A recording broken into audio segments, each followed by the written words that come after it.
एक गरीब लड़की की दर्द भरी कहानी। एक गांव में एक साहूकार अपने परिवार के साथ रहता था। परिवार में उसकी पत्नी, एक बेटी और एक बेटा था। शानदार बंगला, नौकर चाकर, गाड़ियाँ और सब शानो शौकत का सामान था उसके पास। गरीब लोगों को बहुत ज़्यादा सूद यानी ब्याज पर कर्जा देना उसका धंधा था। अक्सर लोग तंग के दिनों में या किसी त्योहार या ब्याह शादी के मौके पर उस साहूकार से कर्जा ले लेते थे। जब फसल अच्छी होती तो थोड़ा थोड़ा करके उतारने लगते, लेकिन जिस वर्ष सूखा पड़ता तो कर्जा तो छोड़ो, गांव वाले सूद तक नहीं दे पाते थे। इसी का फायदा उठा वो साहूकार अपनी ज़मीनों पर कब्जा कर लेता, कब्जा कर उन्हें बेच देता और खूब पैसा कमाता। इस धंधे में उसका बेटा भी उसकी मदद करता। दोनों बाप बेटा हर समय किसी न किसी गरीब की जमीन हड़पने की योजना ही बनाते रहता।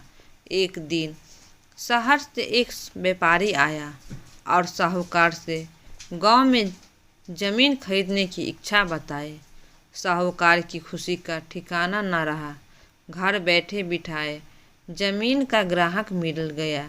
साहूकार ने उस व्यापारी को बहुत सी ज़मीनें दिखाई जो उसने कर्ज के बदले गांव वालों से हथिया ली थी, लेकिन उस व्यापारी को कोई भी ज़मीन पसंद न आई।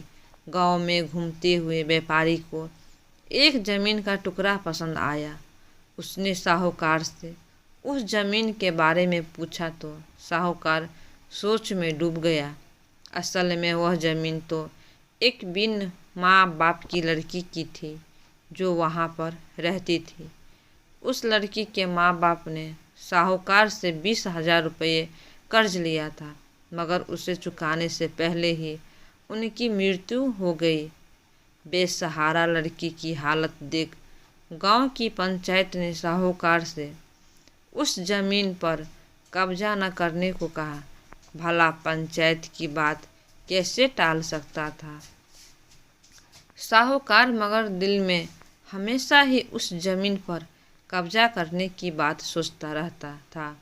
आज व्यापारी की इच्छा सुन उसका लालच बाहर आ गया था और उसने ज़मीन पर कब्जे का मन बना लिया। कर्ज के सारे कागज़ ले वह उस लड़की के घर पहुंचा और कर्जा वापस करने की बात कही। जब लड़की ने अपनी दुर्दशा बताते हुए और समय मांगा तो साहूकार ने कब्जा करने की धमकी दी। कब्जे की धमकी सुन वह लड़की पंचायत के मुखिया के पास गई और उसकी ज़मीन को बचाने की दुहाई लगाई। सारे गांव में यह बात आग की तरह फैल गई कि साहूकार उस बेसहारा लड़की की ज़मीन पर कब्जा करने वाला है। यह बात उड़ते उड़ते साहूकार की बेटी के कान में पड़ी। अपने पिता के लालच की बात सुन उसके मन में बहुत दुख हुआ। उसने अपने पिता से इस बारे में बात करने की कोशिश की, लेकिन साहूकार को तो सिर्फ बहुत बड़ा मुनाफा ही दिख रहा था। उसे बेसहारा लड़की की दुर्दशा या अपनी बेटी की निवेदन का कोई असर न हुआ और उसने उस ज़मीन पर कब्जे का ऐलान कर दिया। साहूकार की बेटी ने भी जिद पकड़ ली कि उस लड़की की ज़मीन पर कब्जा न होने देगी, पर अपनी एक न चलती देख उसके दिमाग में एक योजना सूझी। अगले दिन सुबह सुबह वह बेसहारा लड़की और उसके साथ 2 लोग साहूकार के घर पहुँचे और कर्ज की 5,000 की किस्त दे दी। साथ में यह भी कहा कि 3-4 महीनों में कर्ज के बाकी रुपये भी उन्हें मिल जाएंगे। रुपया देने के बाद रसीद ले सब चले गए। चूँकि अब किस्त मिल गई थी, इसलिए पंचायत ने भी कब्जा नहीं करने दिया। साहूकार बहुत परेशान था कि आखिर उस लड़की के पास इतना सारा रुपया कहाँ से आया। कल तक तो वो दाने दाने को तरसती थी और आज 5,000 रुपया दे गई कुछ भी न समझ आने पर उसने गांव वालों से भी पूछताछ की, लेकिन कोई भी रुपये के बारे में नहीं जानता था। कुछ दिनों बाद वह लड़की फिर 2 गांव वालों के साथ आई और कर्ज की बाकी रकम चुकाकर रसीद और कर्ज के सारे कागज लिए।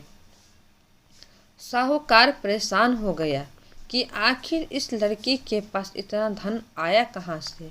इस तरह कुछ दिन और बीत गए। एक दिन साहूकार को खबर मिली कि उस बेसहारा लड़की ने अपनी ज़मीन बेच दी।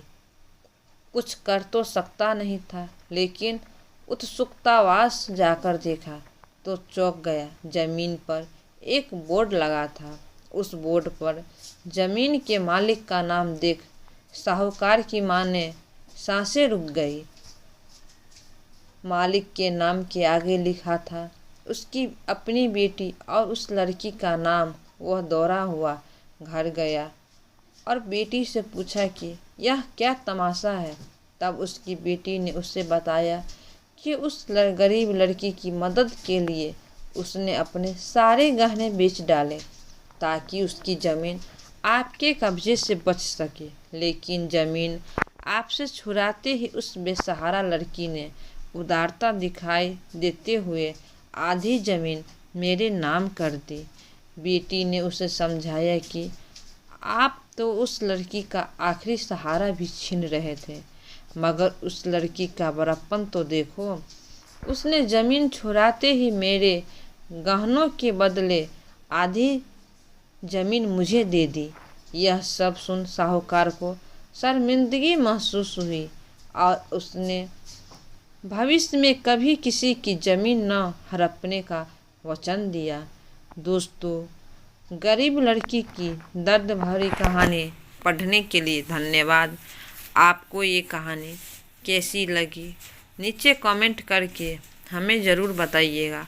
अगर आपको ये कहानी पसंद आई हो तो अपने दोस्तों के साथ ज़रूर शेयर करें।